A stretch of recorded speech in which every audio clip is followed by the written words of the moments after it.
오늘 본문에 예수님께서 풍랑을 잠잠하게 하신 사건에 대한 기록입니다. 우리가 사실은 이 얘기를 너무 잘 알고 있고 설교도 많이 들었죠.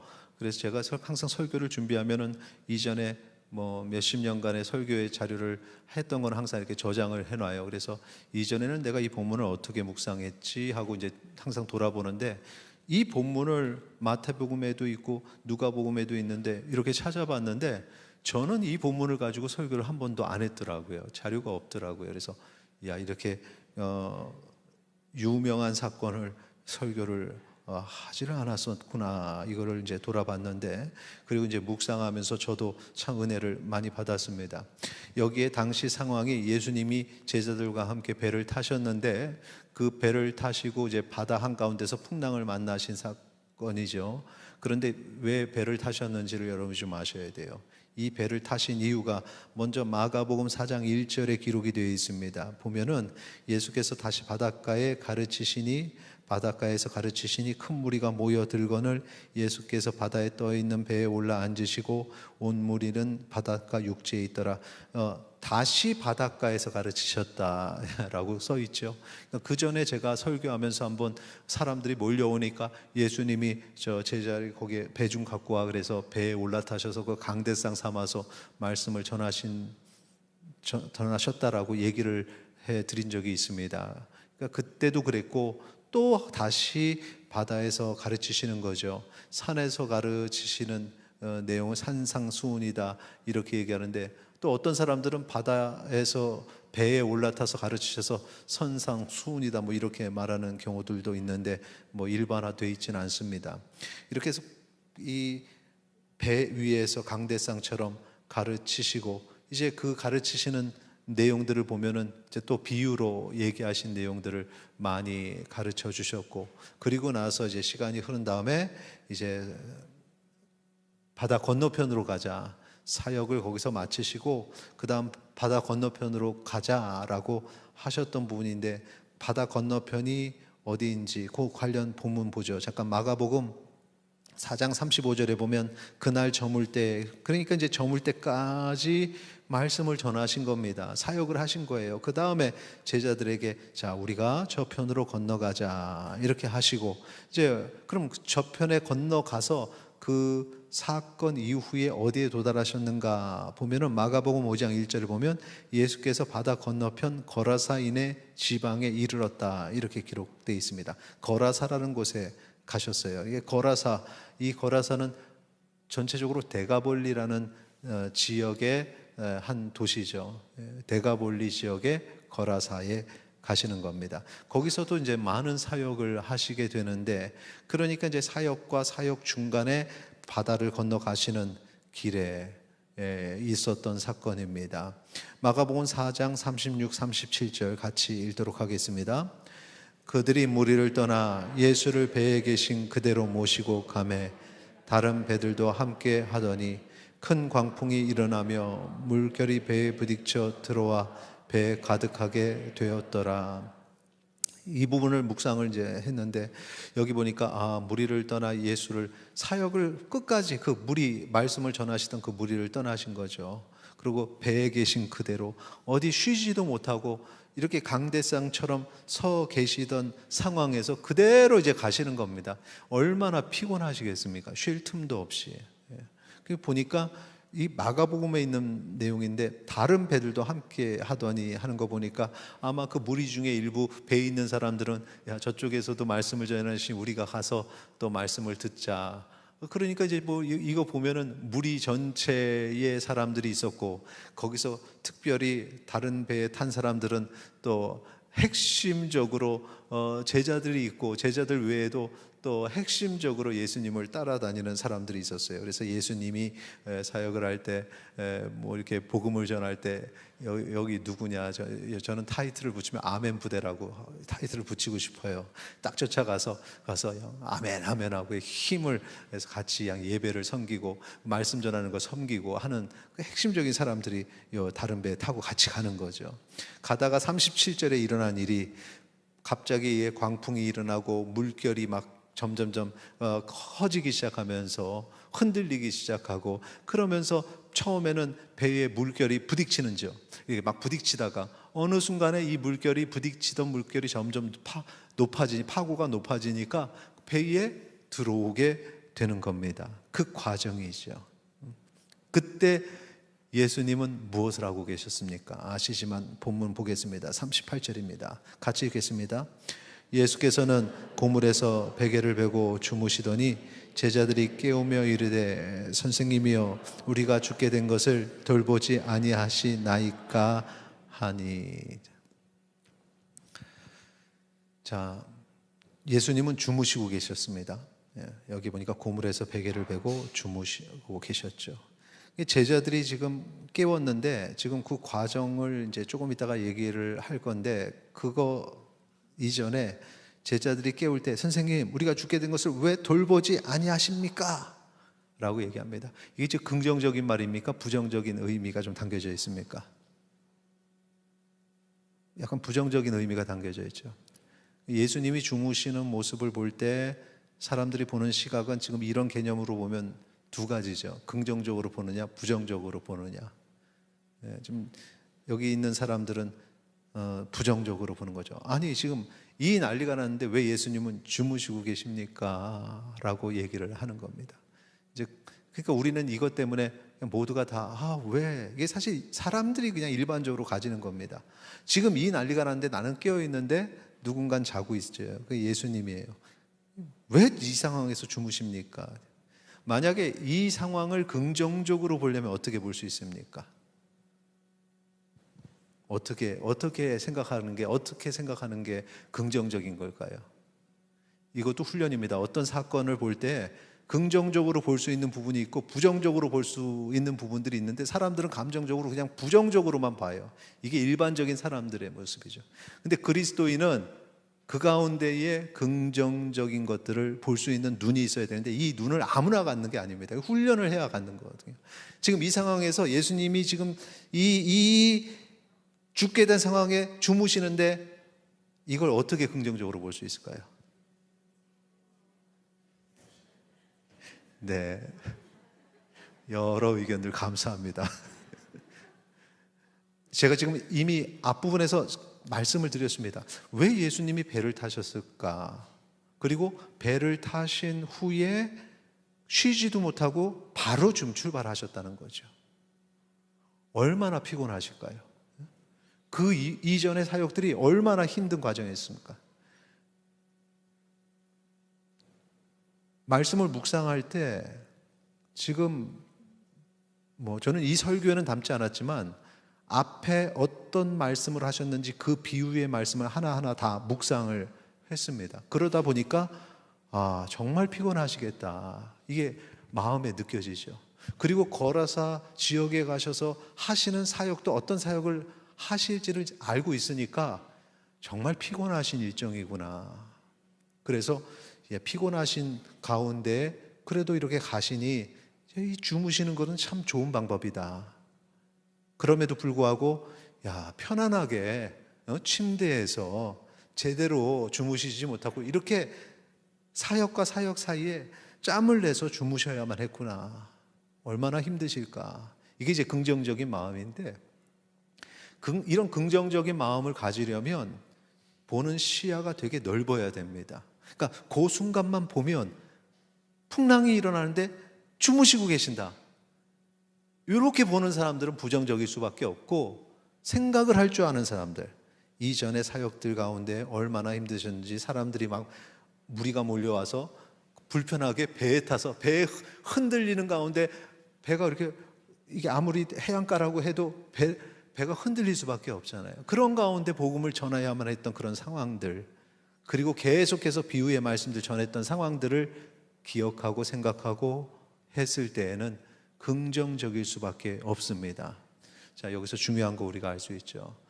어떤 사물을, 어떤 상황을, 어떤 사건을 볼 때 생각을 깊이 하는 사람들, 이런 사람들은 긍정적인 부분을 발견하고, 생각하지 않는 사람들, 그것만 보고 앞뒤에 어떤 일이 있었는지를 돌아보지 않는 사람들은 부정적일 수밖에 없습니다.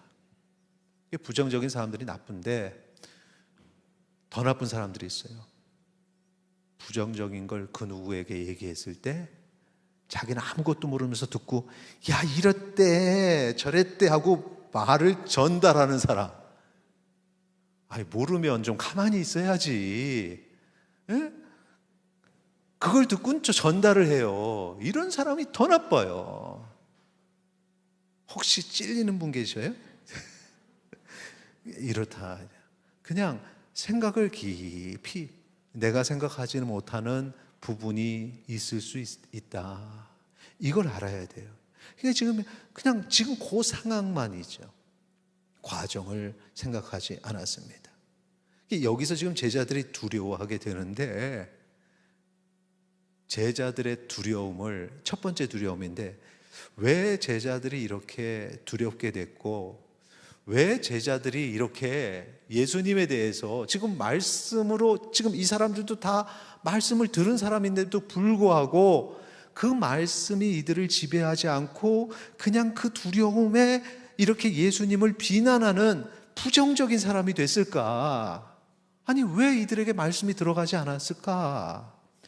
그것을 좀 고민을 했더니 자, 세 가지 제자들을 두렵게 만든 것들이 있었습니다. 첫째는 뭐냐 하면 예상하지 못한 일이 생겼다는 겁니다.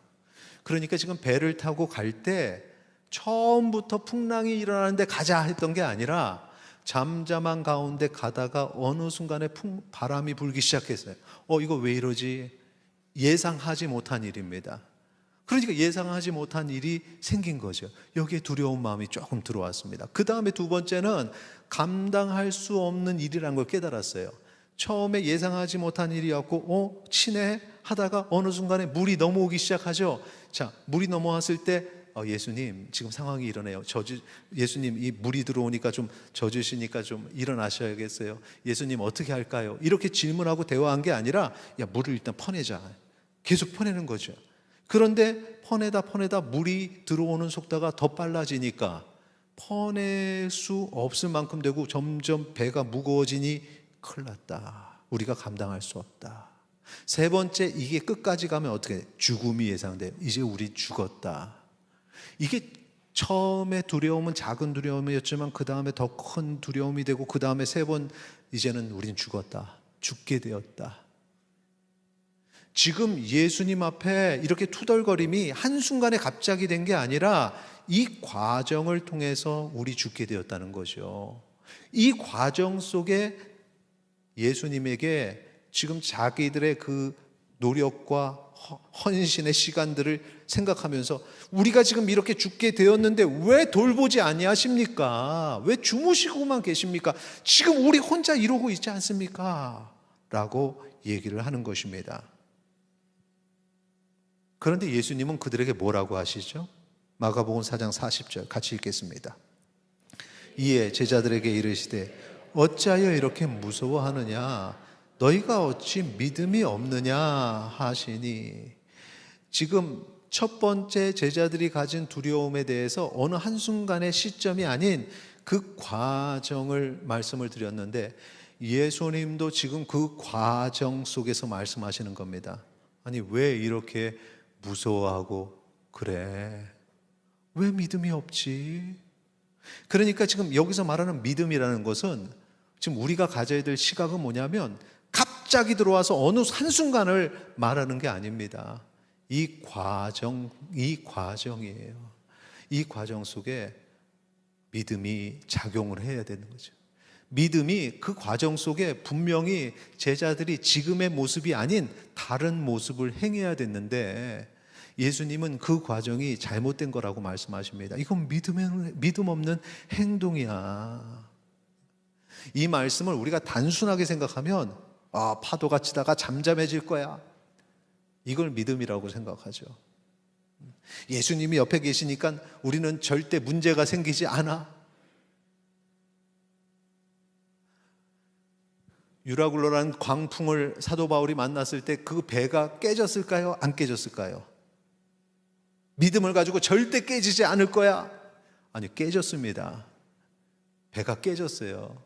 그래서 겨우겨우 해안가에 가서 올라가서 목숨을 건졌습니다. 그런데 하나님은 그 광풍을 통해서 가야 할 길로 인도하셨다는 겁니다. 안 깨질 거야, 이게 믿음이 아니라는 거죠. 죽지 않을 거야, 이게 믿음이 아니라는 겁니다.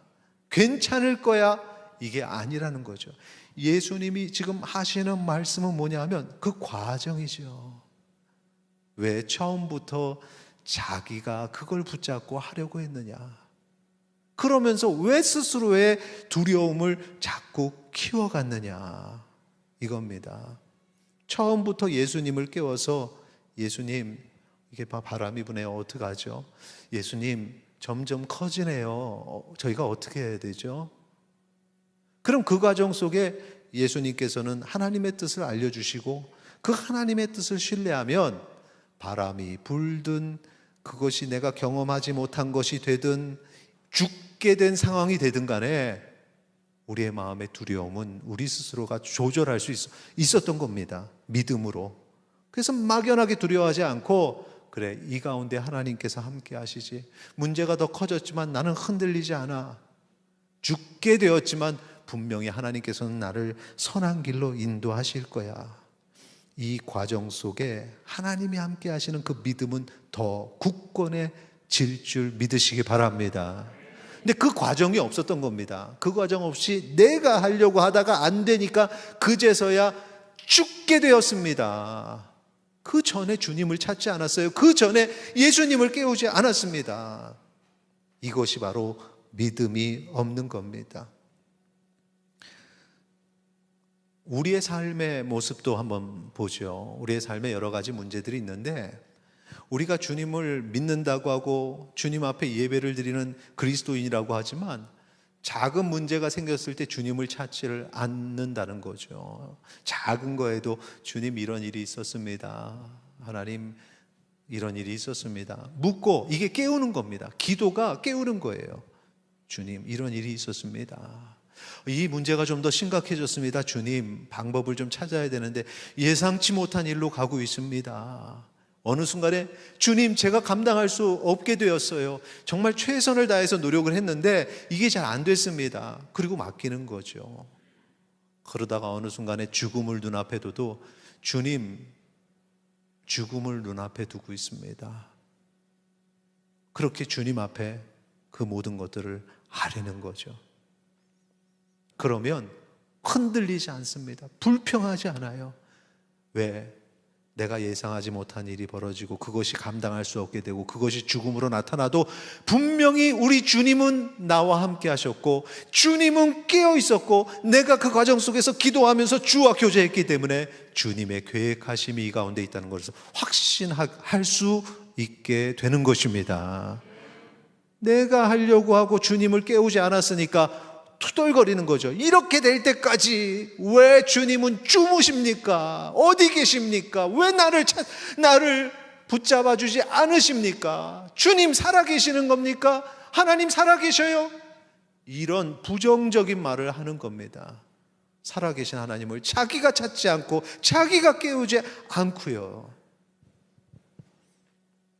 그래서 예수님이 40절에 제자들에게 어찌하여 이렇게 무서워하느냐, 너희가 왜 믿음이 없느냐라고 얘기를 하셨던 것입니다. 그리고 이제 예수님 어떻게 하시죠? 잠잠케 하셨잖아요. 그 내용을 한번 보죠. 4장 39절. 잠잠케 하신 후에 야단을 치셨는데 잠잠케 하시는 내용을 보겠습니다. 같이 있습니다. 예수께서 깨어 바람을 꾸짖으시며 바다더러 이르시되 잠잠하라 고요하라 하시니 바람이 아주 그치고 아주 잔잔하여 지더라. 아멘. 이 본문에서 전 예수님께서 파도 바다를 향해서도 하셨지만 그 떠드는 제자들에게 하신 말씀으로 가슴에 와닿습니다. 제발 좀 잠잠해 고요하라. 잠잠하라 고요하라 하시는 말씀은 항상 어느 때냐면 구약에도 그렇고 내가 어떻게 하는지 잘 봐 라고 하실 때 항상 너는 잠잠히 그곳에서 주가 행하시는 일을 볼지어다 이렇게 말씀하시거든요. 그냥 나 혼자 하다가 투덜거리고 불평하는 사람들에게 잠잠히 하나님이 행하시는 일을 봐라. 그래서 예수님께서도 바다더러 잠잠하라, 고요하라. 그러니까 잔잔해지는 겁니다. 제자들이 그걸 봤을 때 이렇게 하셨어야죠. 저희가 원했던 게 이겁니다. 그랬을까요? 아닙니다. 그들의 반응을 보겠습니다. 41절 읽겠습니다. 시작. 그들이 심히 두려워하여 서로 말하되 그가 누구이기에 바람과 바다도 순종하는가 하였더라. 앞에 내내 두려워했습니다. 그 두려움이 가셔야 되는데, 파도가 쳐서 그걸 잠잠케 하셨으니까 두려움이 가셔야 되는데 두려움이 안 가시고 어떻게 심히 두려워하여, 두려움이 아주 극단적으로 너무너무 무서운 거죠. 이 두려움이 이제 두 번째 두려움인데, 이 두려움이 어디서 왔냐 하면은 그가 누구이기에 바람과 바다도 순종하지. 본 걸 지금 믿지 못하는 겁니다. 누구시지? 너무 두렵다는 거죠. 첫 번째 두려움은 자기가 막 몸부림치다가 그러다가 얻은 두려움이고, 두 번째 이 두려움은 하나님이 누군지 모르고 하나님의 아들 예수 그리스도께서 누군지 모르는 상태, 그 능력이 얼마나 놀라운지 전지전능하신 하나님에 대해서 모르다가 그걸 깨달으니까 막 두려운 거죠. 그리고 이제 도대체 누구시지? 이게 문제인 겁니다. 그러니까 이것이 사실은 이 앞에에 우리가 답답했던 걸 해결해 주는 키입니다. 아니 왜 예수님을 안 깨워? 그리고 예수님한테 막 우리가 죽게 되는데 뭐 하냐고 투덜거리는 이런 모양새들이, 이런 부정적인 것들이 왜 나오냐? 믿음이 없는 건데, 도대체 믿음이 없다는 게 뭐냐? 하나님의 아들 예수 그리스도의 능력을 모르고 전지전능하신 하나님을 모르는 것이었다. 자기들은 안다고 했는데, 자기들은 믿음 생활을 한다고 했는데, 자기들은 하나님 하나님 하면서 예배하고 찬양했는데 사실은 몰랐다는 거죠. 그러니 자기들이 해보려고 몸부림치고, 자기들이 하나님을 찾지 않고 예수님을 찾지 않고 깨우지 않고 하다가 죽게 되었으니 그제서야 불평 불만했던 이 모든 이유가 뭐냐? 사실 그들은 예수님이 하나님의 아들이심을 몰랐다는 것, 하나님의 능력이 위대하심을 몰랐다는 겁니다. 예수님이 누구십니까? 이론적으로는 고백해요. 시몬 베드로의 고백, 마태복음 16장 16절, 시몬 베드로가 대답하여 이르되 주는 그리스도시요 살아계신 하나님의 아들이시니이다. 그냥 이론적으로는 이 답이 나옵니다. 그런데 이 의미가 무슨 의미인지를 내가 체험하지 못했다는 거죠. 하나님이 살아계시다는 게 무슨 의미인지, 전지전능하셔서 역사하시는 그 체험이 없다는 겁니다. 그리고 예수님이 그 살아계신 하나님, 전지전능하신 하나님, 그 하나님의 아들이시라는 거, 그 하나님의 아들이 내게 오셔서 나의 그리스도가 되셨다, 나를 구원하신다, 이게 무슨 의미인지 몰랐다는 겁니다. 나를 죄 가운데서 건지시고 천국으로 이끄시는 하나님. 그런데 우리는 천국이 있을까? 정말 죽으면 그 다음에 내가 영원히 살 수 있는 걸까? 전지전능한 하나님을 체험하지 못했기 때문에 이런 생각을 가지고 있고, 그러니까 인생에 어떤 문제가 있을 때 두려워하고 투덜거리고 주님을 깨우지 않고 기도하지 않았던 겁니다. 오늘 주는 그리스도시요 살아계신 하나님의 아들이시니이다, 이 고백의 능력을 깨닫는 주의 백성 되시기를 소망합니다. 이것을 보고 깨닫는 자들이 어떻게 되었습니까? 기적을 보는 겁니다. 기적을 보는 거예요. 나중에 그 갈릴리 바다에서 베드로가 그 기적을 보게 되는데, 그 베드로가 처음에는 이제 조금 믿는 마음이 있었어요. 그래서 예수님이 걸어오시는 걸, 기적을 보니까 나도 전지전능하신 하나님의 아들 예수 그리스도의 그 놀라운 이적 가운데 동참하겠다, 저도 가겠습니다 하고 갔다가 이게 진짜 될까 하니까 의심하는 순간 이게 이제 첫 번째 두려움이죠. 싹 빠지는 거죠. 빠지는 순간에 예수님이 뭐라고 하셨냐 하면은 쭉 뒤쪽에 뒤에서 두 번째인데요. 마태복음 14장 27절 한번 좀 보여주세요. 마태복음 14장 27절 같이 읽겠습니다. 예수께서 즉시 이르시되 안심하라 나니 두려워하지 말라. 내니 두려워하지 말라. 그렇게 얘기하시죠. 나야 나 내가 누구니? 전지전능하신 하나님의 아들 예수 그리스도. 이거를 이제 기억하게 하시는 거죠. 내게 이런 능력이 있잖아. 나니까 두려워하지 마라. 이 말씀을 다시 한번 우리 제자들이 두려워하는 단계 속에서 놓죠. 첫 번째, 내 일상에 예상하지 못한 일이 생겨서 두려운 마음이 들 때 하나님의 아들 예수 그리스도께서 나와 함께 하심을 믿으시기 바랍니다. 두 번째, 그 일이 내가 감당할 수 없을 만큼 점점점 커져갈 때 그때도 주님께서 나의 상황을 아시고 내가 주께 부르짖어 기도하고 있음을 기억하고 주님을 의지하시기 바랍니다. 세 번째, 그 일이 죽음으로 내 앞에 나타날 때 죽음까지도 건지셔서 죽음에서 우리를 살리시는 주님을 의지하시기 바랍니다. 이 과정 속에 우리가 주님을 찾고 부르짖어 기도하면 걱정할 일이 없는 겁니다. 그래서 우리는 주님을 깨워야 되는 거죠. 마태복음 14장 30절에 이 물에 빠져가는 순간에 내가 어떻게 나와보려고, 베드로 스스로가 나올 수가 없으니까 처음부터 주님을 붙잡고 주님을 깨우는 거죠.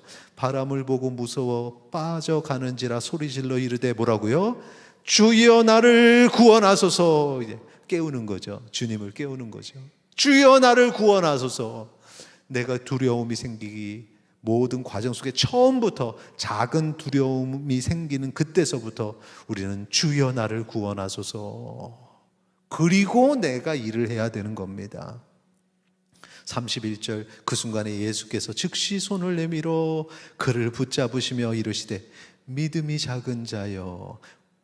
문제는 믿음이 작은 거였습니다. 이게 공통적이죠. 믿음이 작아서 두려워하는 거죠. 베드로도 물속에 빠지는 것도 다 믿음이 작은 거예요. 믿음이 작은 거요 왜 의심하였느냐. 이래서 붙잡아서 건져 주시는 이 기적을 보게 됩니다. 오늘 일상을 좀 돌아보죠. 찬양을 준비해 주시고요. 끝까지 내가 해보겠다고 하다가 안 되니까 포기하고 주님을 떠나고 교회도 옮기고 하는 사람들이 있어요. 너무 가슴이 아파요. 왜? 처음부터 같이 이야기하고 같이 몸부림치며 기도하고 같이 그런 문제를 해결하려고 하지 않는가?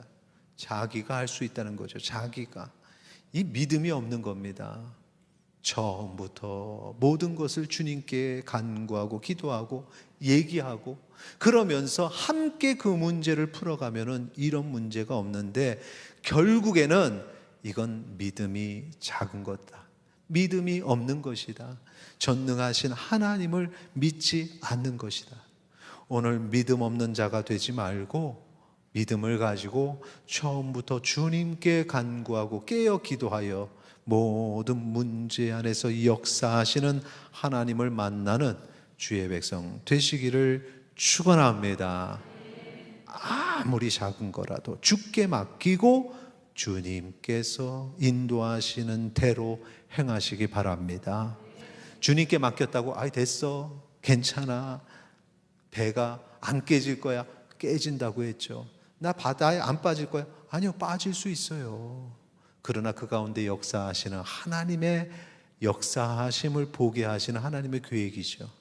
하나님을 만나고 그 모든 문제를 해결한 받는 주의 백성 되시기를 축원합니다.